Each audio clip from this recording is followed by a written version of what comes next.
విశాఖ ఉక్కు పరిశ్రమను ప్రైవేటీకరించకూడదని కార్మిక సంఘాల నేతలు పెద్ద ఎత్తున ఉద్యమం చేస్తున్నారు. వరుసగా కాంట్రాక్ట్ కార్మికుల తొలగింపు అంశాన్ని కూడా చాలా తీవ్రంగా పరిగణించి పెద్ద ఎత్తున రాష్ట్ర వ్యాప్తంగా ఉద్యమానికి జేఏసీ పిలిపించింది. అందులో భాగంగానే ఈరోజు అన్ని జిల్లా కేంద్రాల్లో కూడా ఉక్కు పరిరక్షణ పోరాట కమిటీ ఆధ్వర్యంలో పోరాటం జరుగుతోంది. కార్మిక సంఘం నేతలు ఉన్నారు, మాట్లాడదాం. సార్, ప్రధానమైనటువంటి డిమాండ్స్ ఏంటి? మీరు గాజువాకలో పోరాటం చేయడానికి, ధర్నా చేయడానికి కూడా అనుమతి ఇవ్వలేదు. మీకు నిర్బంధాలు పెట్టేటువంటి ప్రయత్నం కూడా ప్రభుత్వం చేస్తుంది. ఏ విధంగా? విశాఖ ఉక్కు తెలుగోడు హక్కు అంటూ 1500 రోజుల నుంచి ఉద్యమం కొనసాగుతూ ఉంది. ఈ సందర్భంగా ఈరోజు రాష్ట్ర వ్యాప్తంగా అన్ని జిల్లా కలెక్టర్ ఆఫీసుల దగ్గర హర్తాళ్ళు, ధర్నాలు జరుగుతూ ఉన్నాయి. దీనిలో ప్రధానమైన డిమాండ్ ఏదైతే ఉందో, విశాఖ ఉక్కు ప్రైవేటీకరణ నిర్ణయాన్ని కేంద్ర ప్రభుత్వం ఇంకా వెనక తీసుకోవాలి. రెండోది సొంత గనులు కేటాయించాలి. మూడో సెయిల్లో విలీనం చేయాలి. నాలుగోది కాంట్రాక్ట్ కార్మికులు నిరుద్ధంగా తొలగిస్తూ ఉన్నారు, దాన్ని ఆపాలి. కార్మికులు 6 మాసాల జీతాలు లేవు, జీతాలు చెల్లించాలని కోరుతూ ధర్నాలు కొనసాగుతూ ఉన్నాయి. ప్యాకేజ్ ఇచ్చామని చేతులు దులుపుకుందాం అనుకుంటున్నారు. ప్యాకేజ్ ఇచ్చింది బ్యాంకులకు ఇచ్చారు తప్ప స్టీల్ ప్లాంట్కి ప్యాకేజ్ ఇవ్వలేదని చెప్పేసి మేము తెలియజేస్తా ఉన్నాం. మీ పోరాటాన్ని అడ్డుకునేటువంటి ప్రయత్నం జరుగుతోంది. పోలీసులు మిమ్మల్ని ఇబ్బందులకు గురి చేస్తున్నారు. ఏ విధంగా చూడాలి రాష్ట్ర ప్రభుత్వం? మేము విశాఖ ఉక్కు ప్రభుత్వ రంగంలో కొనసాగించాలని చెప్పి మీరు ఏదైతే నిర్ణయం తీసుకున్నారో గత ఎన్డీఏ కూటమి, అది వెనక తీసుకోవాలని చెప్పి 1492 రోజులుగా మేము ఉద్యమం చేస్తున్నాం. సుమారు 4 సంవత్సరాలు పైబడి ఉద్యమం చేస్తున్నాం. అయినప్పటికీ దీనికి పూర్తి సొల్యూషన్ రాకుండా కేంద్ర ప్రభుత్వం ఏదో ప్యాకేజీ అని వంకతోటి ప్యాకేజీ 11,400 కోట్లు ప్రకటించి అందులోని 8,400 కోట్లు బ్యాంకులకు ఇచ్చేశారు. ఇంకా 3,000 కోట్లు ఎప్పుడో బిఎఫ్తో స్టార్ట్ ఇస్తారంట. కానీ ఈ ప్యాకేజ్ అనేది కనీసం ఉత్పత్తి పెంచడానికి కానీ, కార్మికుల జీతాలకు కానీ, లేదా పిఎఫ్ కట్టాలు ఉపయోగించకుండా బ్యాంకులకి ఎన్సీఎల్టీ వెళ్తా కానీ, ఎన్సీఎల్టీకి వెళ్తే కేంద్ర ప్రభుత్వం మీద వాడు కేసు వేయాలి. కాబట్టి అది ఈ కంపెనీ అనేది ప్రెసిడెంట్ ఆఫ్ ఇండియా ఓనర్, దీనికి ప్రభుత్వ సంస్థనే. ఆయన తప్పించుకోవడానికి గురించి ప్యాకేజ్ ఇచ్చి ఆ డబ్బులు బ్యాంకులు కట్టారు తప్ప ఈ స్టీల్ ప్లాంట్ ఎటువంటి ఇవ్వలేదు. మేము మా డిమాండ్స్ ఒకటే, దీని పూర్తి సొల్యూషన్ కావాలంటే సేల్లో మెర్చ్ చేయాలి, మైన్స్ కేటాయించాలి.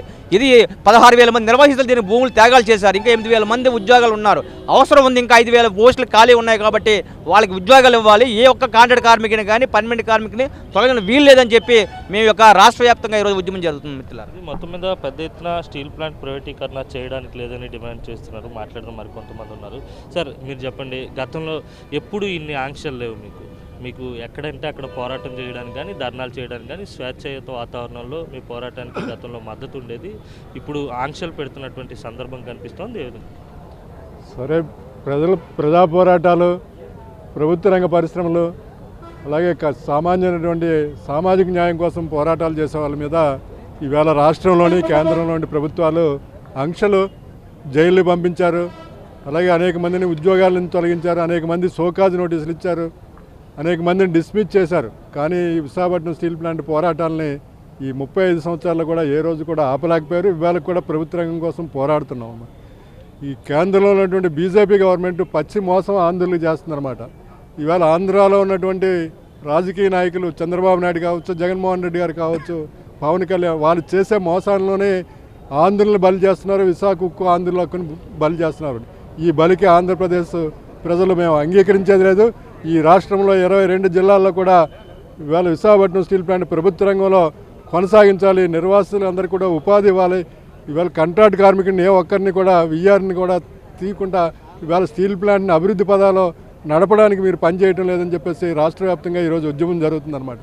ఈ ఉద్యమాన్ని అంచాలని చెప్పేసి ఇవాళ స్థానికంగా ఉన్నటువంటి యజమాన్యాలు కానీ, లేకపోతే ఉన్న రాజకీయ పార్టీలు కానీ విశాఖ కార్మికులు పోరాటం చేస్తున్నారంటే రాష్ట్రం అంతా పర్మిషన్ ఇచ్చారు. కానీ విశాఖపట్నం స్టీల్ ప్లాంట్లో కార్మికులు గాజువాకలోని ఇప్పటి వరకు పోరాటాలు చేస్తాం, బంధులు వేసాం.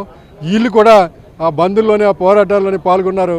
కానీ ఇవాళ కేంద్ర ప్రభుత్వం చేసిన మోసానికి, ఈ ప్యాకేజ్ మోసానికి దాసం అయ్యి మా పోరాటాన్ని అంచాలనుకున్నారు. కానీ ఇవాళ వేల మంది, లక్షలాది మంది ఈ రాష్ట్రంలో పోరాడతాం.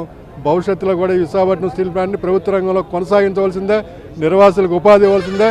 ఏ ఒక్క కార్మికుడిని తొలగించడానికి వీల్లేదు. ఇతర రాష్ట్రాల నుంచి ఏమైనా పొరపాటును మీరు మిట్టలు కానీ, జిందాలు కానీ ఇటువంటి వాళ్ళని తీసుకొస్తే మటుకు మరింత పెద్ద ఎత్తున ఈ పోరాటాలు ముందుకెళ్తాయని చెప్పేసి కేంద్ర ప్రభుత్వానికి, రాష్ట్ర ప్రభుత్వానికి హెచ్చరిస్తున్నాం. మీరు చెప్పండి సార్, పోలీసులను పెట్టి ప్రభుత్వం మిమ్మల్ని బెదిరించేటువంటి ప్రయత్నం చేస్తుంది. నిర్బంధకాండ ఇలాగే కొనసాగితే ఏం చేయబోతుంది? గత సార్వత్రిక ఎన్నికల్లో గాజువాకలో మాట్లాడిన చంద్రబాబు నాయుడు గారు విశాఖపట్నం స్టీల్ ప్లాంట్ మహోన్నతమైన కంపెనీ. ఈ కంపెనీని కాపాడడం కోసం కార్మిక వర్గం అహోరాత్రులు శ్రమిస్తున్నారు. నా వంతు కృషి చేసి నేను విశాఖపట్నం స్టీల్ ప్లాంట్ ప్రభుత్వ రంగ సంస్థగా కొనసాగిస్తాను, సేల్లో విలీనం చేస్తామని చెప్పడం జరిగింది.